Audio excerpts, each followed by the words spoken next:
terima sekarang. Ku terima sekarang. Ku terima kemenangan darimu.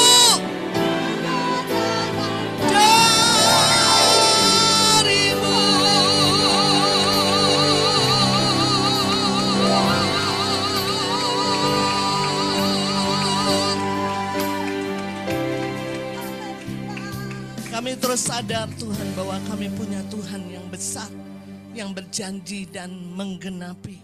Engkau tidak pernah berdusta sedikit pun. Bahkan Engkau berkata Engkau tidak pernah berhutang kepada kami.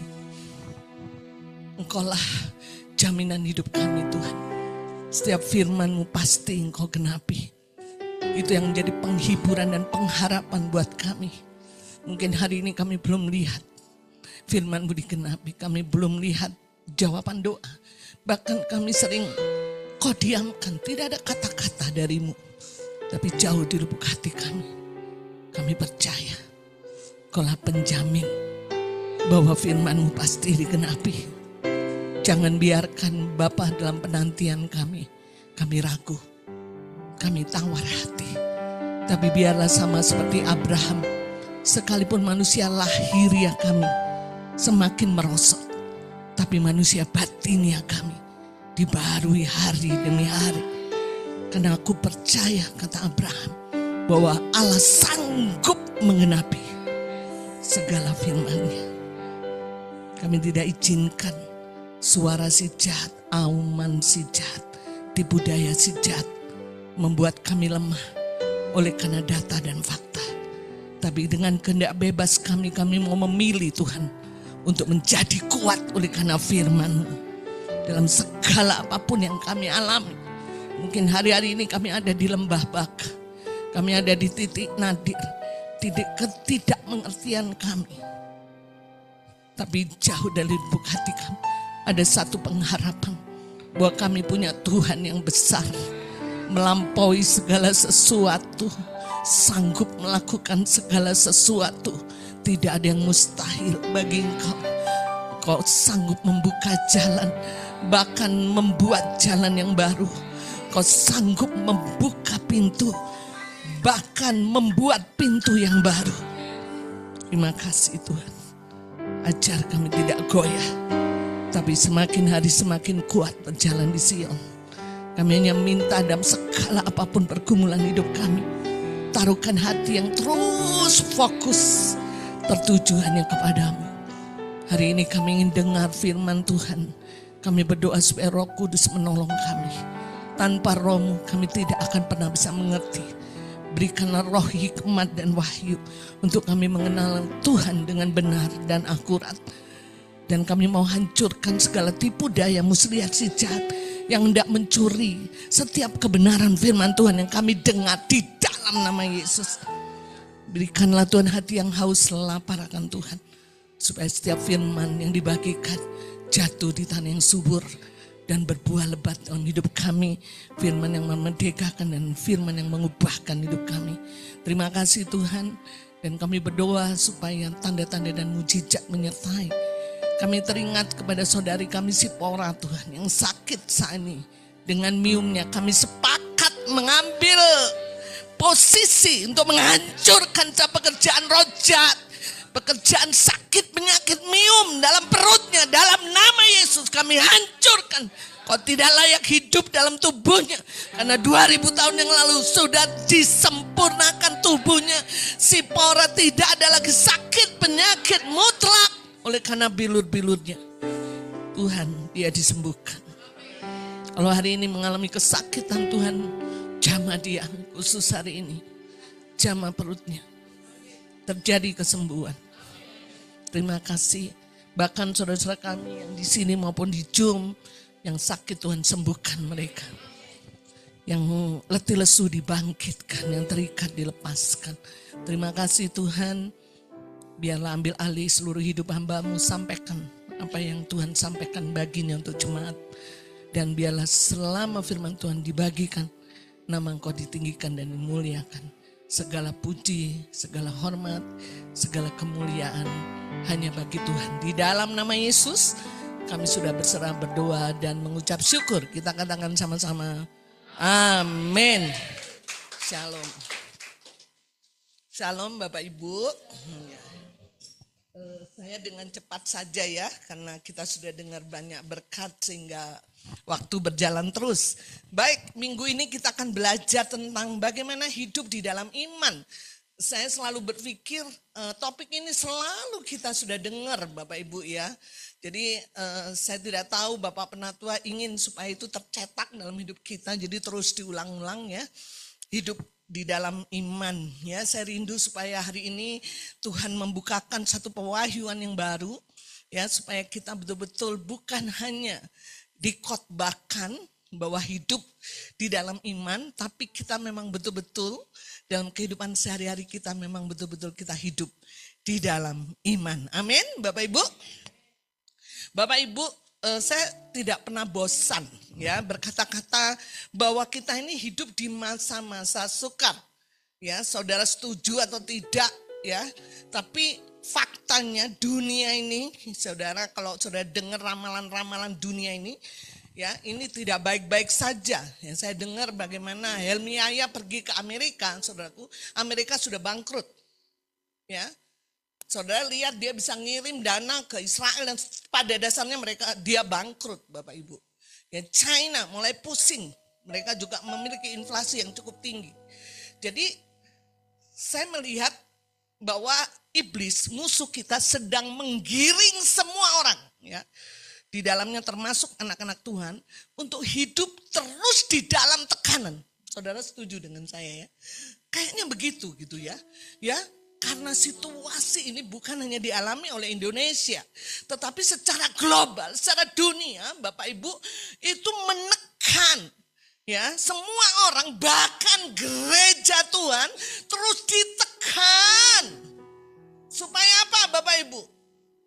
Supaya kita meragukan Tuhan. Supaya kita tidak butuh Tuhan. Supaya uang menjadi segalanya. Karena ujung-ujungnya lu punya duit pasti beres, betul? Ya. Tanpa disadari saudara, kita semua digiring. Saudara beda digiring dengan dilempar saudara. Digiring sedikit demi sedikit. Digiring sedemikian luar biasa dengan semua tekanan. Tekanan ekonomi, tekanan keluarga, tekanan apapun. Sehingga kita mulai ragu sama Tuhan. Kita mulai tidak butuh Tuhan. Karena kita berpikir uang segalanya. Itu kejadiannya saat-saat ini. Saudara digeser cinta Tuhannya dengan cinta dunia. Betul? Ya, saudara kenapa sih orang, apa cirinya kita mulai cinta dunia, gak cinta Tuhan? Saudara kalau saudara mencintai seseorang, saudara pasti invest waktu buat orang itu, betul? Kalau dulu mungkin Pak Gun sama Bumian, Pak Gun mengejar Bumian karena Bumian dicintai. Banyak waktu dia kasih, betul nggak? Kapan saya harus ketemu? Betul nggak? Semua energi, semua pikiran dicurahkan bagaimana saya bisa bertemu dengan orang yang saya cintai. Tapi sekarang waktu saudara digiring oleh iblis untuk tidak memikirkan Tuhan, betul? Karena saudara digiring untuk mencintai dunia. Artinya lebih banyak waktu untuk dunia. Bagaimana caranya cari duit? Kalau perlu lembur, kalau perlu ini. Gak apa-apa, hari Minggu kan banyak. Besok juga bisa ke gereja lagi. Tapi duit belum tentu ada hari ini.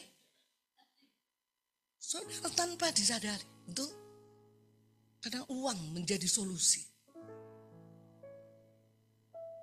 Makanya jangan heran Bapak Ibu, ada banyak anak-anak Tuhan sekarang bunuh diri.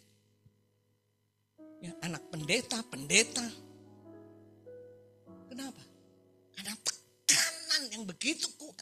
Saya ngomong kayak gini bolak-balik Bapak Ibu. Saya harus kasih warning. Kita ada hidup di masa-masa sukar. Jadi kalau Bapak Ibu hidupnya biasa-biasa seperti dulu, nggak akan menang. Betul? Yes? Saya mau bagi ke saya punya teman hamba Tuhan Bapak Ibu. Dia sekolahin anaknya. Ya, anaknya masuk stan. Oh dulu Bang Sultan masuk stan nggak nyampe ya. Dia masuk stan, kebanggaan semua orang, betul? Udah pastilah masuk ke Kementerian Keuangan. Tinggal pilih mau di pajak, mau di bea cukai, sudah pasti cuannya besar, betul? Suatu ketika dia lulus, dia masuk ke pajak. Saudara jadi orang tua gimana? Dahsyat ya. Nggak sia-sia nyekolahin anak saya. Masuk perguruan tinggi yang bagus, masuk stan, dan dia punya cuan banyak. Karena anak ini anak pertama, yang lainnya masih ada 3-4 orang lagi. Orang tua akan berharap minimal si anak pertama ini bisa menolong adik-adiknya. Betul nggak? Saya percaya orang tua pasti banyak pengharapan seperti itu. Walaupun tidak diomong. Betul? Pasti. Suatu ketika Bapak Ibu, dia datang ke rumah, dia nangis-nangis. Ternyata anak perempuannya ini tidak mau bekerja dan diam 1000 basah. Ibunya pusing. Bayangin. Ya, sampai ibunya karena ini rumahnya jauh, dia harus datang ke Jakarta mendampingi anaknya, harus berpisah dengan suaminya sementara. Ada apa anak saya? Saudara, dia mau dialog, nggak bisa. Berdiam ternyata dia sudah mulai kena mental disorder. Dia tidak mau kerja. Akhirnya pusing orang tuanya, pergilah ke kantor. Kenapa anak saya? Ternyata semua teman-temannya di sana, dia sering melamun dan segala macam. Dan ditanya kerjaannya menekan dia, tidak. Sampai dia harus dipanggil atasannya. Singkat kata, dia akhirnya sering tipu, kadang pergi seminar, ternyata dia tidak pergi seminar, saudara.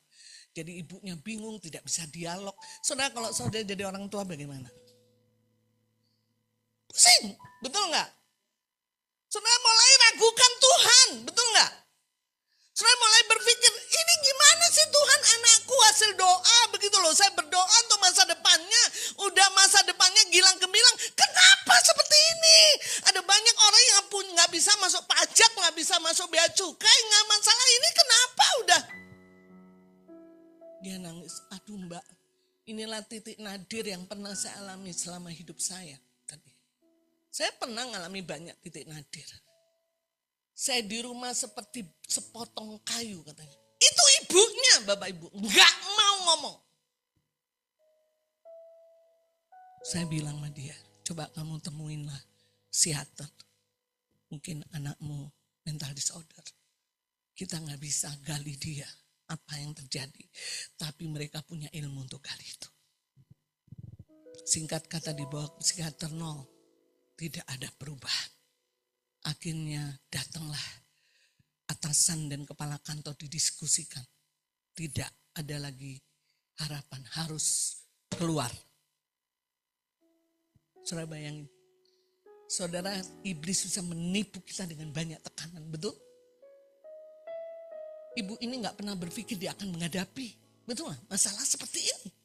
Dia gak pernah berpikir anaknya mental disorder, betul gak Bapak Ibu?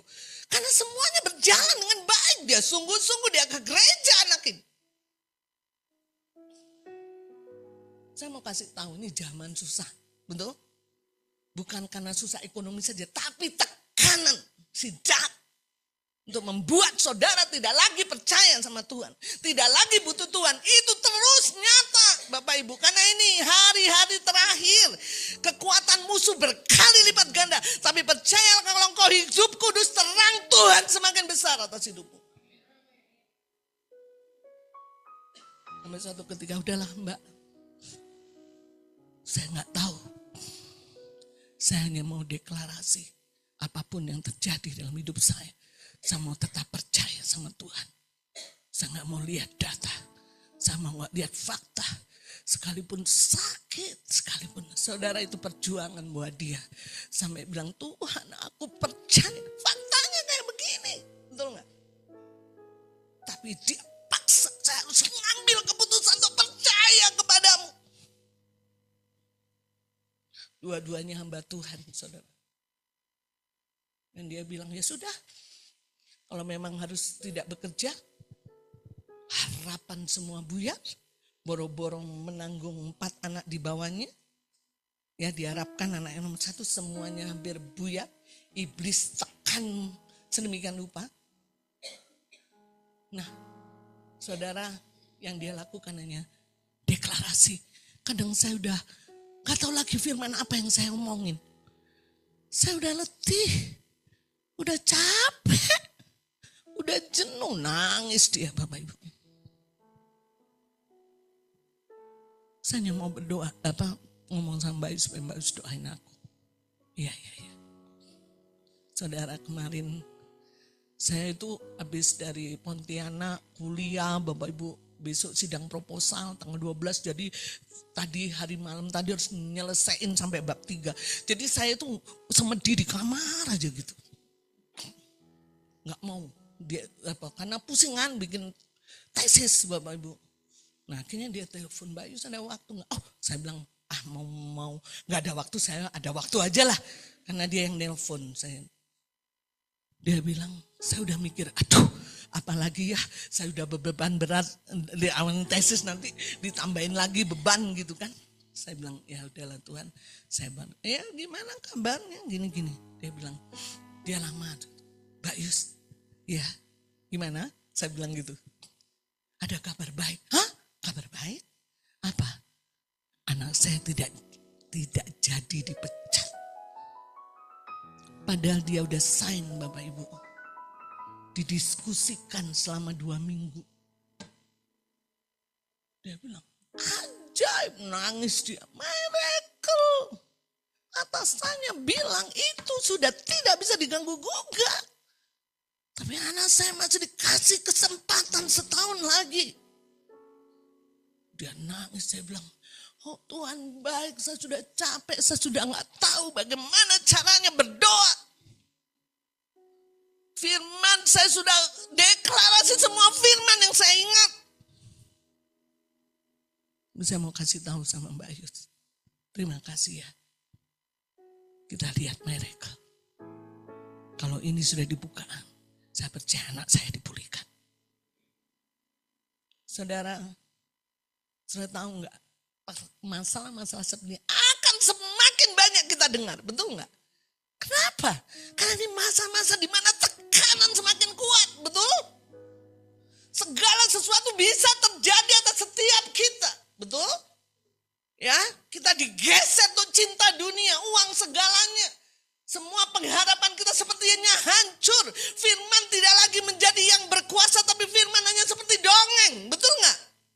Ya sih, firman sih ngomong begini, tapi aku gak ngalami. Betul? Seolah-olah doa kita gak dijawab, seolah-olah Tuhan berdiam, gak melakukan apa-apa.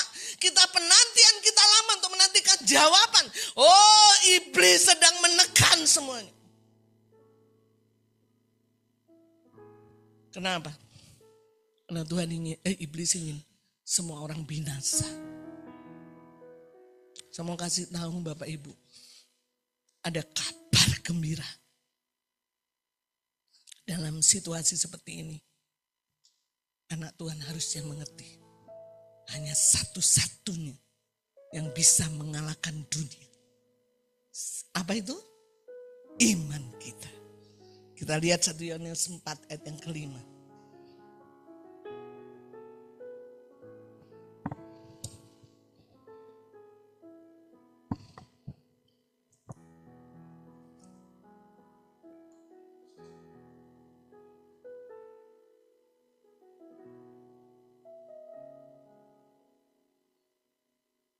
Saya akan bacakannya. Mereka berasal dari dunia. Sebab itu mereka berbicara tentang hal-hal duniawi. Dan dunia mendengarkan mereka. Ayat yang kelima. Oh, 1 Yohanes ayat 4 dan kelima. Ya.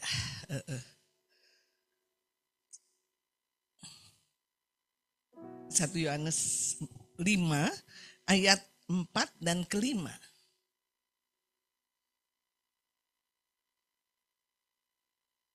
Kita baca sama-sama deh ya. 1, 2, 3.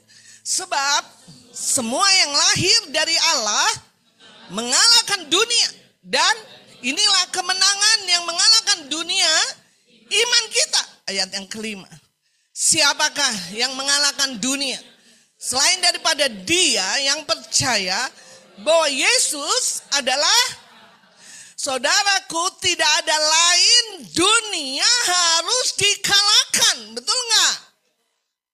Yes.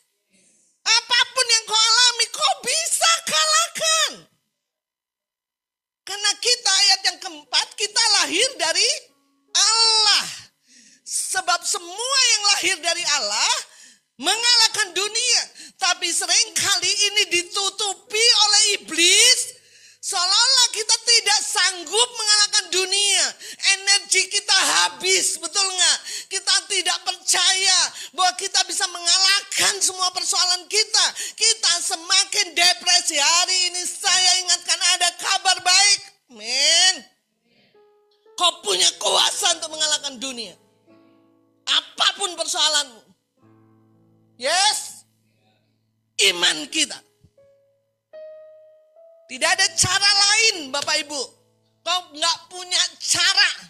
Hanya satu caranya, iman. Kau bisa bilang, tapi aku sudah beriman, aku sudah melakukan apa yang Tuhan perintahkan. Aku nggak alami, aku mau cari yang lain, silakan. Tapi kau nggak akan pernah ketemu jalan keluar. Karena hanya satu yang bisa mengalahkan dunia. Apa? Yes. Saya mau kasih tahu Bapak Ibu. Saya bilang, suatu saat kita sekarang masih bisa berbagi. Suatu saat ketika ada tekanan yang luar biasa, kita bisa hidup masing-masing, betul nggak? Saya harus survive sendiri. Dan kau hanya bisa survive, bisa keluar menjadi pemenang, mengalahkan dunia hanya dengan iman. Saya nggak mau ini ditutupi oleh si jahat di gereja ini. Saya ingin justru ini yang terus disadarkan dalam hidup kita. Bahwa satu-satunya untuk mengalahkan dunia, caranya adalah iman. Itu menjadi solusi untuk persoalan dunia ini, betul? Sakit, penyakit, ekonomi, keluarga, mental disorder, apapun. Hanya iman. Amin. Kita lihat Ibrani 11 ayat 1.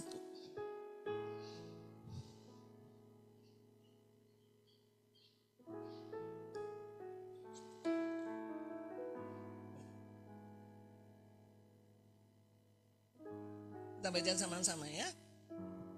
1, 2, 3. Iman adalah dasar dari segala sesuatu yang kita harapkan dan bukti. Iman adalah dasar. Amin. Segala sesuatu yang kita harapkan. Saudara bisa tulis apa yang saudara harapkan. Ya, dasar. Saya percaya oleh karena Yesuslah semua harapan saya terpenuhi. Harus ada dasar. Dan bukti dari segala sesuatu yang tidak kita lihat. Saat ini mungkin kita belum ada bukti. Tapi iman adalah bukti. Contoh ya. Sri, kamu kalau meninggal masuk surga percaya enggak? Percaya?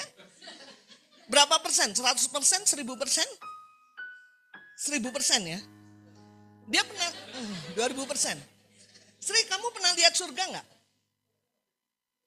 Belum ya. Belum pernah dia. Kenapa kamu percaya? Iman, betul enggak? Saya enggak lihat tapi itu bukti. Bahwa saya nanti kalau mati masuk surga. Pernah ke surga enggak? Belum. Tapi saya percaya 1000%. Itu iman, betul enggak? Kalau saudara percaya barangnya ada di situ bukan iman. Betul nggak? Jadi iman itu segala sesuatu yang tidak kita lihat, tapi kita percaya karena ada dasarnya Yesus. Amin. Kenapa orang nggak punya iman? Karena tidak percaya bahwa apapun yang diharapkan pasti terjadi. Karena iman itu adalah segala sesuatu yang tidak kita kita lihat. Misalnya begini, saya percaya gereja ini akan menjadi gereja yang berpengaruh, menjadi dampak. Anak-anak muda akan jadi orang-orang strategis di pemerintahan, bahkan jadi Perdana Menteri di Singapura, jadi presiden, jadi apa. Itu pengharapan saya. Boleh, betul nggak? Ada dasarnya, ada. Saya punya firman dasarnya. Bahwa akan terpandang, terkenal, betul nggak? Saya harus memiliki sikap batin bahwa itu pasti terjadi, itu iman. Amin. Kadang-kadang orang tidak percaya bahwa itu pasti terjadi. Amin, saudara. Dan iman saudara itulah yang mengalahkan dunia. Amin. Kita lihat ayat yang ke-6.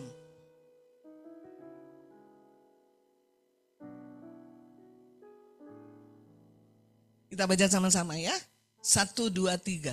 Tetapi tanpa iman tidak mungkin orang berkenan kepada Allah.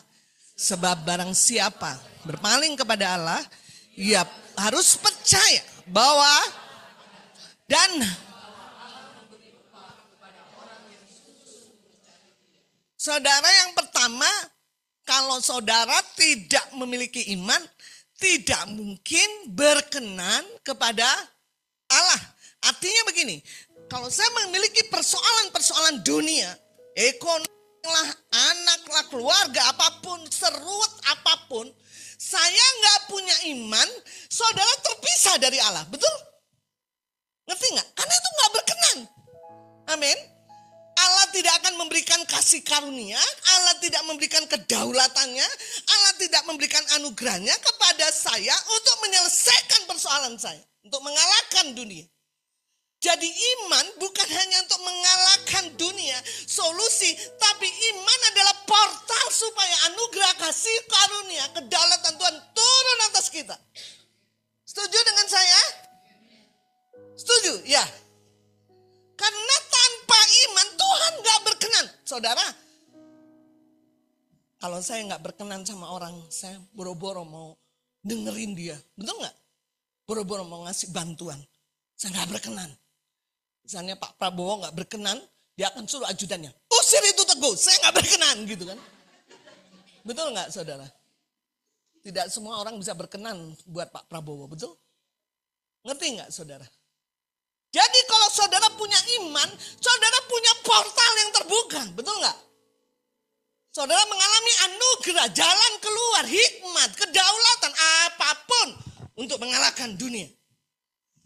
Jadi saya mikir gini, tidak ada cara yang lain kecuali saudara memiliki hidup di dalam. Nah, saya bukan menubuatkan. Kalau saudara enggak, terpuruk, binasa. Saya bisa ngomong sama saya, bosen mbak, saya males denger firman. Saya nggak percaya, silakan. Betul nggak? Silakan, betul nggak saudara? Karena saya percaya hanya satu solusi, iman yang mengalahkan dunia. Amin. Ya, aku nggak percaya, aku mau cara lain aja, aku mau belajar sama dunia. Bagaimana mendapat uang dengan cepat. Step 1, step 2, step 3. Saya mau buktikan kepada dunia. Bahwa silakan. Betul nggak? Karena hanya satu cara di dalam firman. Hanya lewat iman. Ekstrem yang kanan. Aku sudah percaya iman, tapi kok saya nggak dijawab. Tapi saya, tadi contohnya. Saya sampai jenuh, tapi saya terus deklarasi. Saya percaya, pasti ada jawaban. Ekstrem kiri dan ekstrem kanan. Betul? Silakan saudara mau pilih yang mana. Betul. Tapi saya memilih apapun yang terjadi dalam hidup saya harus hidup di dalam iman. Amin. Karena imanlah yang menyelesaikan dan mengalahkan dunia. Amin. Nah, bagaimana saya selalu hidup di dalam iman? Gampang, sering dikhotbahkan. Material iman adalah firman. Betul? Kita lihat Roma 10 ayat 17.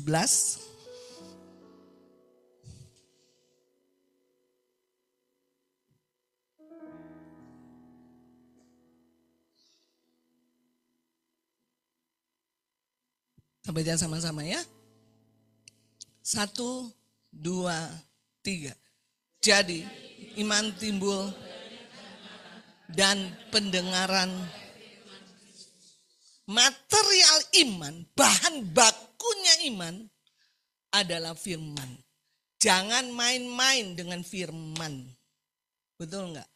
Enggak mungkin saya punya iman, tapi saya enggak serius dengan firman. Enggak pernah baca firman, enggak pernah merenungkan firman, enggak pernah punya waktu untuk menggali firman. Bohong besar kau punya iman, kau pasti kalah. Karena kau enggak punya energi untuk mengalahkan dunia.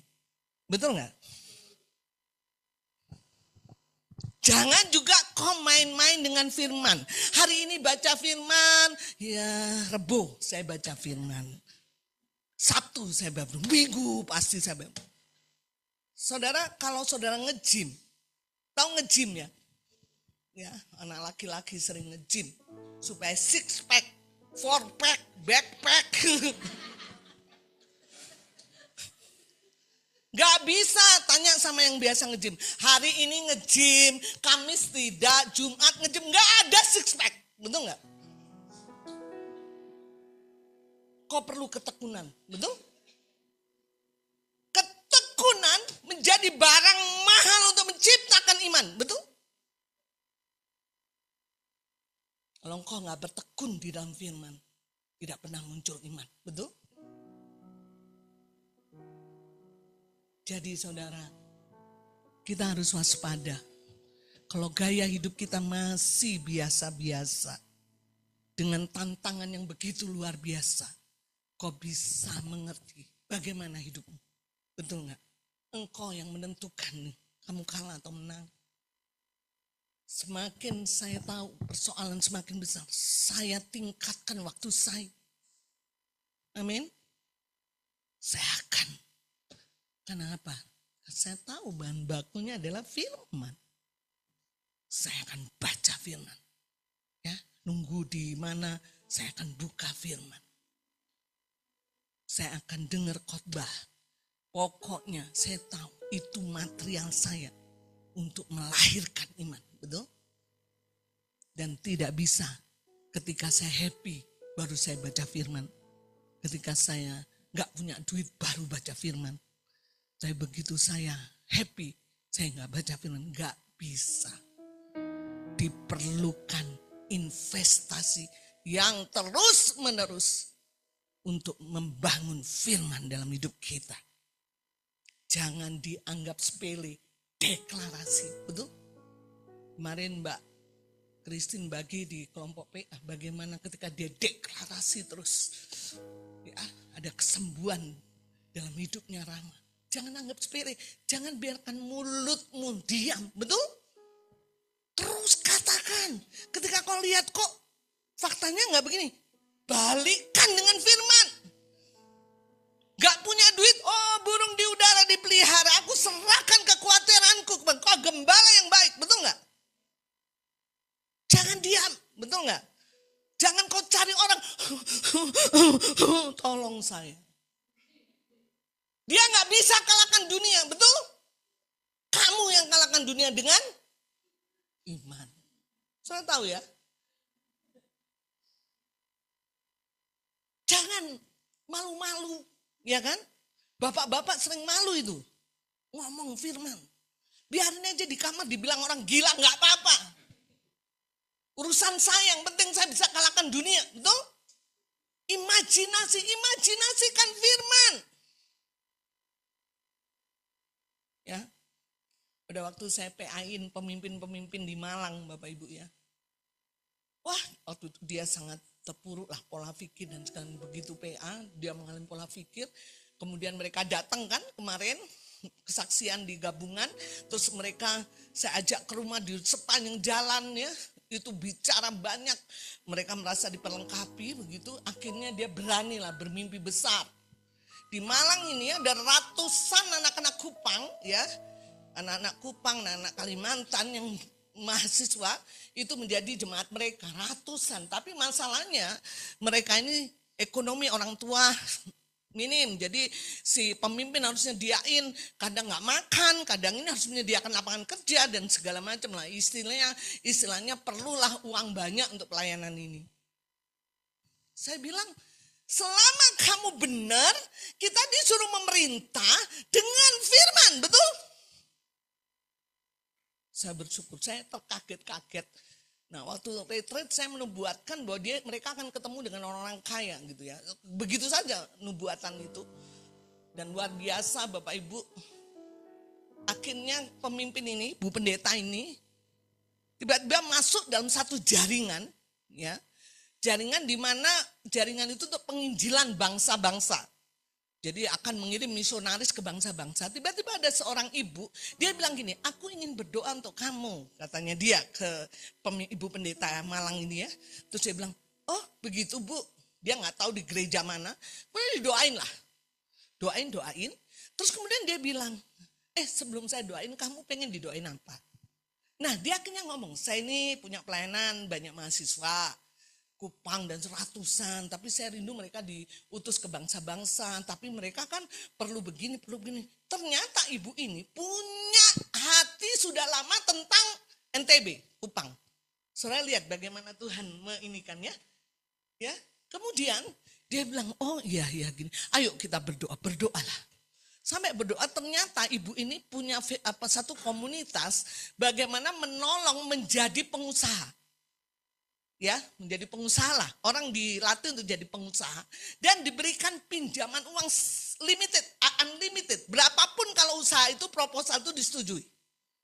Akhirnya dia bilang, ya sudah, kami bisa bantu kamu, tapi kamu harus bikin proposal dulu, gitu ya.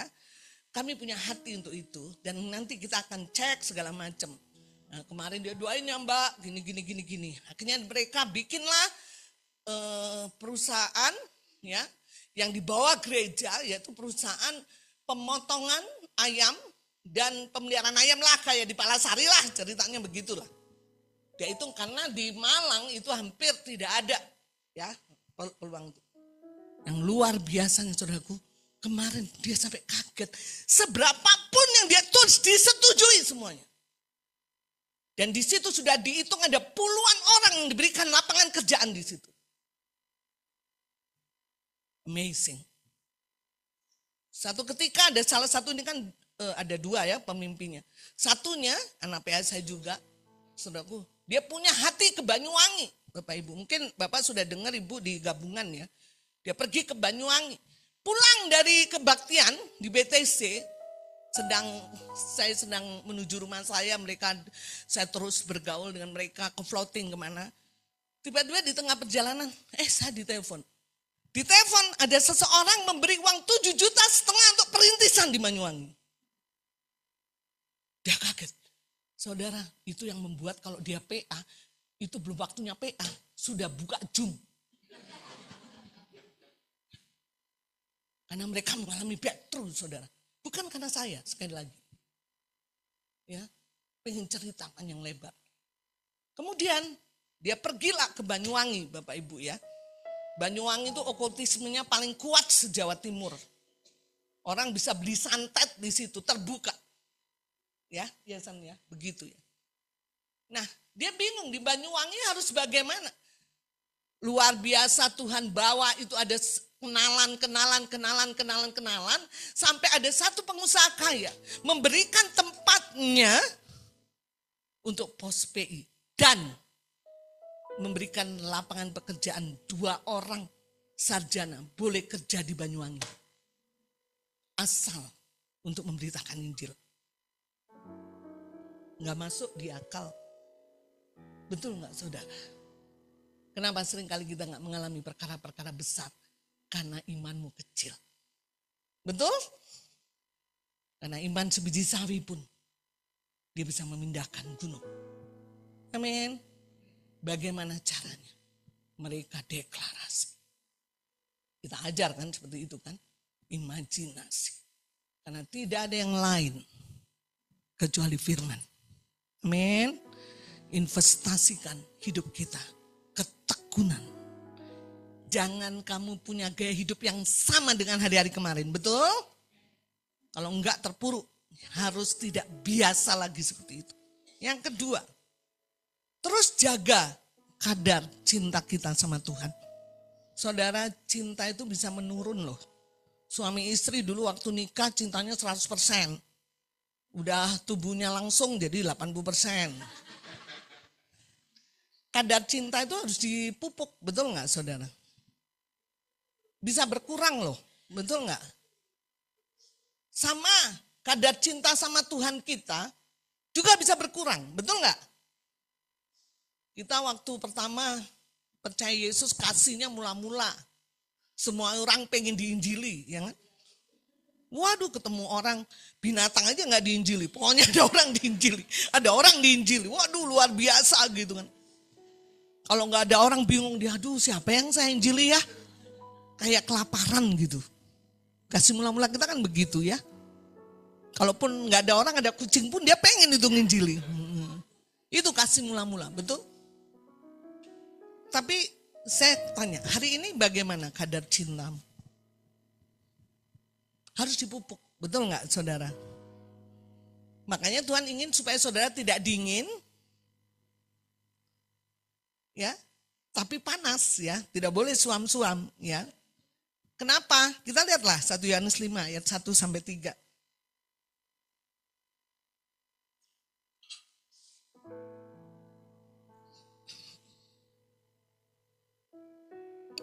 Saya akan bacakan ya. Setiap orang yang percaya bahwa Yesus adalah Kristus, lahir dari Allah. Siapa itu? Saudara dan saya ya. Dan setiap orang yang mengasihi dia, yang melahirkan, berarti kita lahir dari Allah, kita mengasihi Allah ya. Mengasihi juga dia yang lahir daripadaannya. Istilahnya saya mengasihi Allah dan mengasihi Yesus lah. Kristus gitu ya.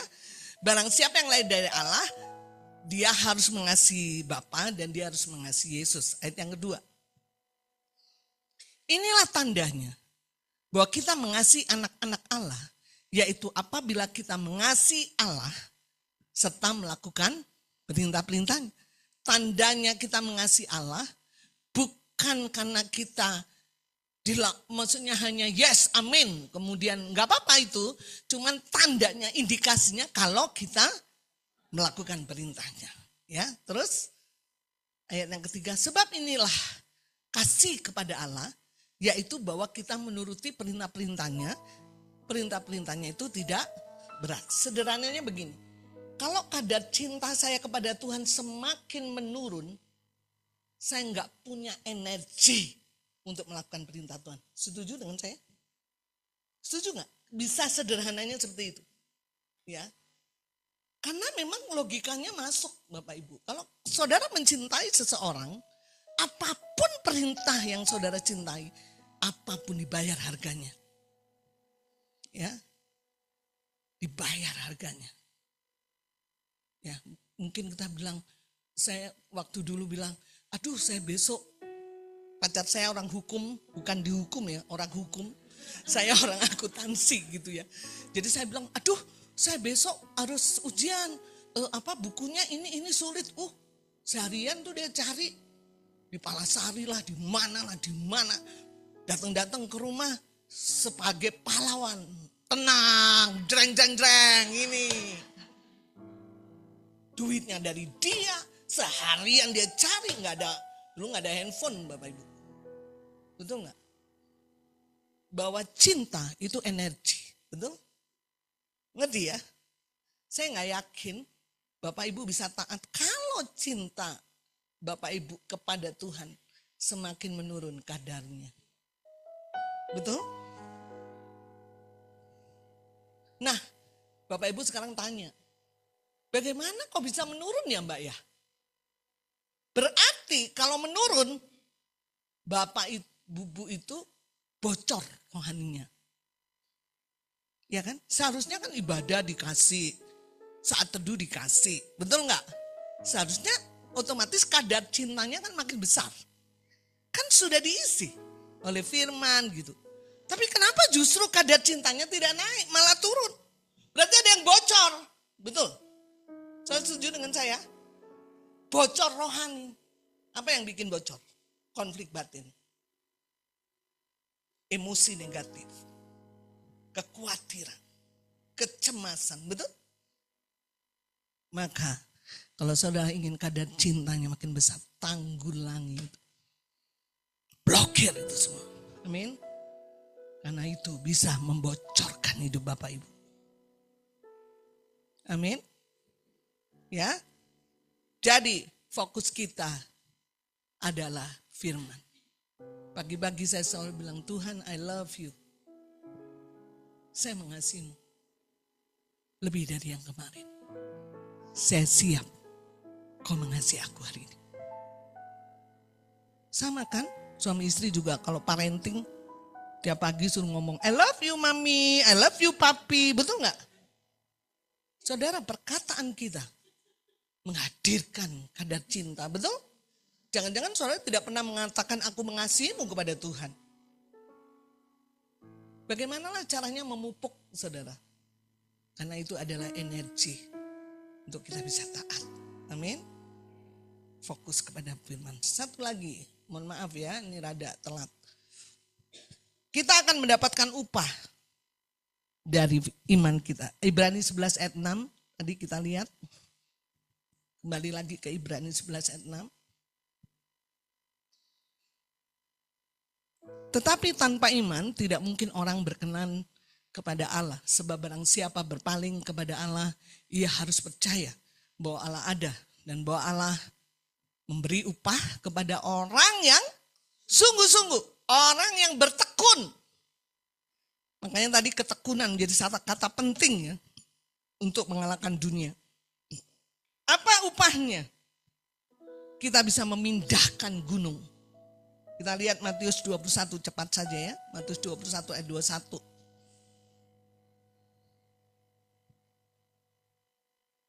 Matius 21 ayat 21.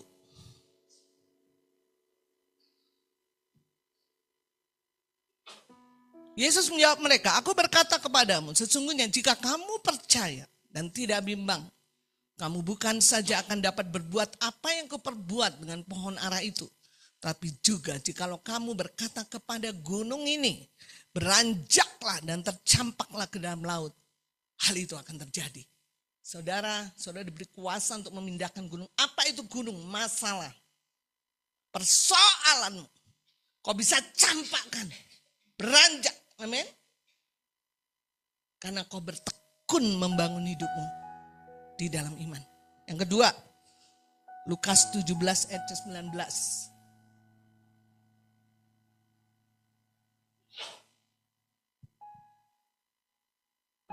Lalu ia berkata kepada orang itu, berdirilah dan pergilah. Imanmu telah menyelamatkan engkau. Ini bicara tentang Yesus menyembuhkan 10 orang kusta. Kalau engkau memiliki iman, mujizat selalu bersamamu. Amin. Tidak ada yang mustahil bagi Tuhan. Saya itu mikir gini, aduh berapa ya biaya yang saya udah sama Ibu Maya udah ngomong aja kita nekat aja lah gitu ya. Berapapun pengeluaran di Ponti, percayalah semuanya untuk Tuhan. Rupanya Tuhan tidak mau. Waktu pulang ada seorang dokter telepon saya. Dia bilang, Mbak semua pengeluaran saya ganti. Mujizat. Amin. Bahkan dia bilang, tahun depan saya pengen Mbak Yus pergi lagi memperlengkapi mereka. Semua biaya saya tanggung. Saudara, mujizat selalu bersama dengan kita. Amin. Yang ketiga, Roma 1 ayat 8. Pertama-tama aku mengucap syukur kepada Allahku oleh Yesus Kristus atas kamu sekalian. Sebab telah tersiar kabar tentang saudara, Tuhan ingin bukan kita terkenal menjadi pendeta. Bukan terkenal menjadi apa. Tapi Tuhan ingin iman kita yang terkenal di seluruh dunia. Paulus bilang, pertama-tama aku mengucap syukur. Jadi pertama-tama ya, kepada Allahku oleh atas siapa? Kamu sekalian. Sebab telah tersiar kabar. Tuhan ingin kita tersiar kabar, bukan kita kaya. Bukan kita hebat gelarnya sampai 10. Ibu Uli bilang begini, Mbak Yus ngapain sih sekolah lagi? Kenapa? Itu di Pontianak terkenal katanya. Susah bikin nisannya. Tetap aja namanya katanya. Nisannya cuma gini, gelarnya kan panjang. Percuma gak ditulis katanya gitu. Enggak ini Li, karena aku disuruh Tuhan. Saya bilang begitu. Enggak. Tersiarnya bukan karena banyak gelar. Tapi Tuhan ingin kita tersiar. Karena iman. Kenapa saya sering nyeritain Bapak Ibu di sini ketika saya pergi kemana-mana? Karena iman. Betul? Kita hanya hidup oleh karena iman. Gereja ini hidup karena iman. Semua yang kita miliki karena iman. Bukan karena orang kaya. Itulah yang membuat semua orang percaya kepada Yesus. Amin. Makanya kalau Tuhan izinkan ada banyak tekanan. Tuhan sedang menaruhkan iman dalam hidupmu. Jangan menyerah. Jangan putus asa. Amin. Mari kita bangkit berdiri.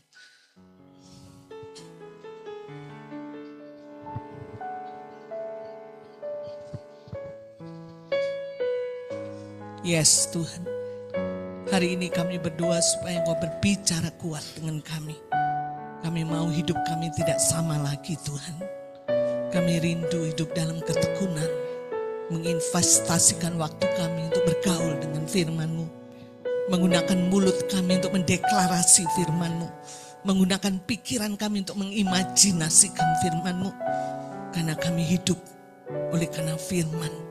Karena hanya firman yang sanggup membangun iman dalam hidup kami. Dan iman itulah yang mengalahkan dunia.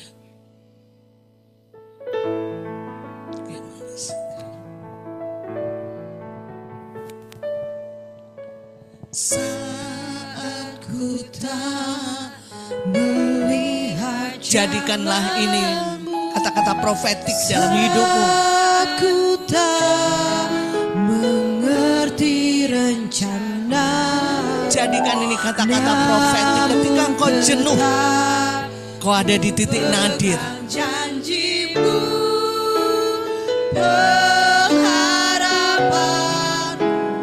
hanya saat ku tidak melihat jalanmu,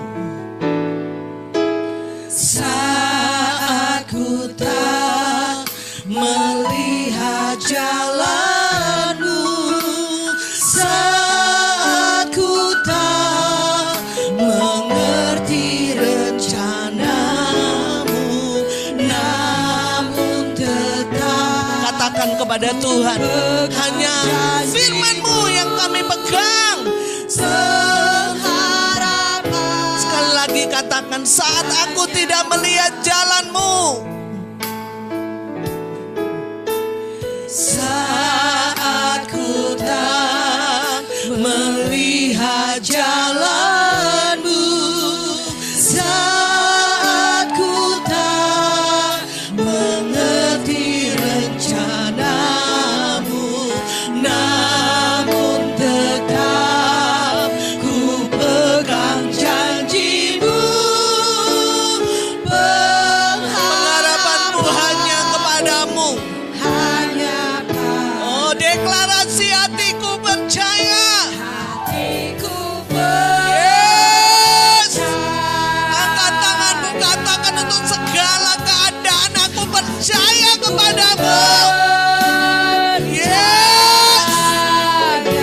Amin. hatiku Selalu Tuhan kami percaya. Selalu hatiku percaya.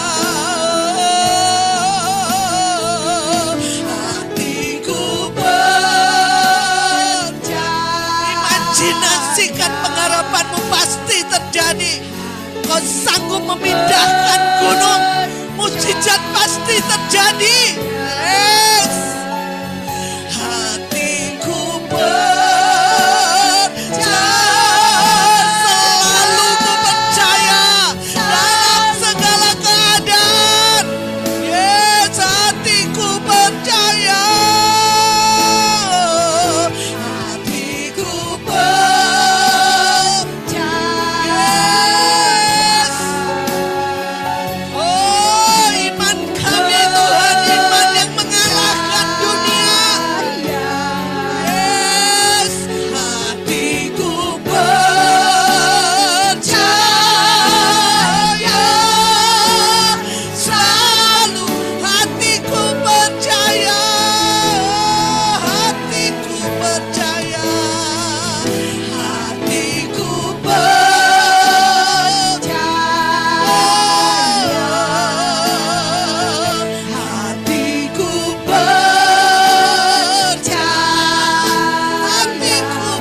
percaya, tidak ragu. Selalu ku percaya. Selalu ku percaya.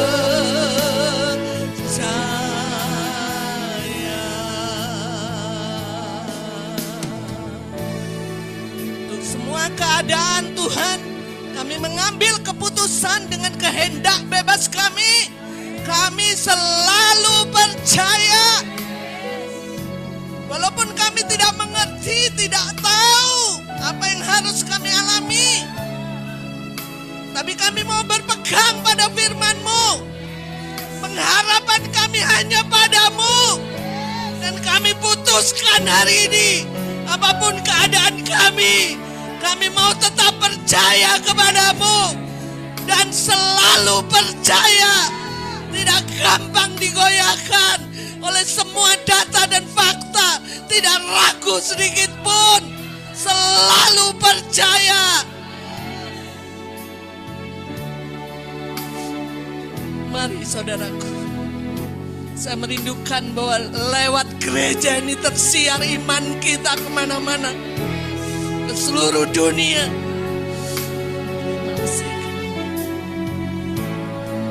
Sekali lagi katakan, hatiku percaya. Deklarasi sekali lagi, hatiku percaya.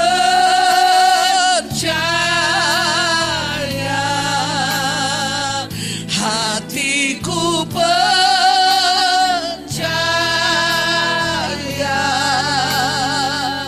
Hatiku percaya.